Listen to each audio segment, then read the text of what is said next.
Welcome to Beyond the Trailers coverage of the 2013 Academy Awards, giving you an in-depth look at the top categories. And be sure to cast your own vote for who you think should win in our poll at tinyurl.com/BTT Oscar Vote 2013. There's even a write-in section. Now let's take a look at the nominees for Best Director. Michael Haneke, Amour. Haneke made a charming stateside debut at the Golden Globes when, upon receiving his award for Best Foreign Language Film from Arnold Schwarzenegger, quipped he didn't expect to be accepting his first Hollywood award from a fellow Austrian. And Haneke is sure to make a further splash at the Oscars, where Amour is not only also poised to win for Best Foreign Language Film, but where Haneke is personally nominated for Best Original Screenplay and Best Director. But while Haneke's nomination in this category increases the odds that Amour will win Best Picture as well as Best Foreign Language Film, it's unlikely that Haneke himself will take home any awards. But that's okay, as all this attention for Amour is certainly raising his profile stateside. However, I bet you're already familiar with Haneke's work and don't even know it. Not only did he direct the hot 2009 foreign language contender The White Ribbon, but he also directed the original Funny Games and US remake, which starred Naomi Watts and a pre-Boardwalk Empire Michael Pitt. Kinda hard to believe the same guy who made Funny Games made Amour. Ang Lee, Life of Pi. This year, the directing category is divided into surprise newcomers and master directors. Lee is obviously in the latter group, this being his third directing nomination with a win under his belt for Brokeback Mountain. And to Lee's credit, every time he's been nominated, it's because he's pushed himself. For Crouching Tiger, Hidden Dragon, it was his first action film. For Brokeback Mountain, it was the first mainstream gay romance. And his win for that film pushed boundaries itself, as he was not only the first Asian director to win the Best Director Oscar, but also the first non-Caucasian. No one else has followed in his footsteps since then, although another record was broken when the first woman won in 2009.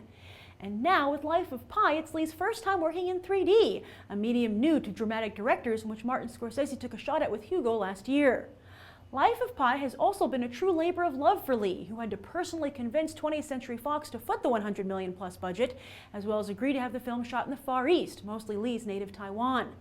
Not to mention, Lee insisted on casting an unknown Indian actor in the lead role. Happily, Lee's gamble paid off at the box office, but we'll have to wait and see if it pays off at the Oscars as well. David O. Russell, Silver Linings Playbook. After his infamous fight with Lily Tomlin on the set of I Heart Huckabees, a fight which leaked onto the internet in all its horrific glory, it seemed that Russell would never work again. But then, after 6 years in exile, Tomlin's Huckabee co-star Mark Wahlberg brought Russell on to direct The Fighter, and suddenly it was like Russell had never stopped making movies. The Fighter was nominated for 7 Academy Awards, including Russell's first directing nomination, winning both Best Supporting Actor and Actress. And now, his Silver Linings Playbook film, supercharged by Harvey Weinstein, is up for 8 Academy Awards, again including 1 for Russell.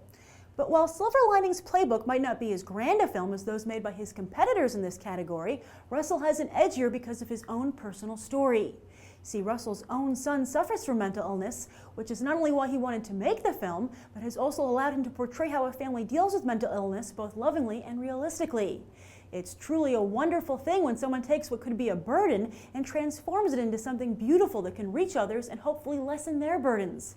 And such a thing could win Russell the Best Director Oscar, just as it's likely to win the Best Original Screenplay Oscar for Flight's John Gatton's, a recovered alcoholic. Steven Spielberg, Lincoln.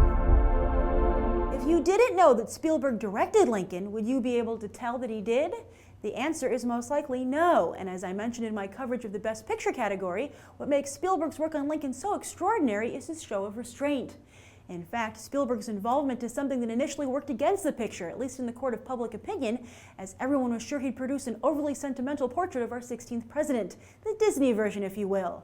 But while he did indeed make Lincoln for Disney, it has ended up being one of the most realistic historical films ever made, a welcome change for audiences who in this technological age are no longer satisfied to keep legends at arm's distance.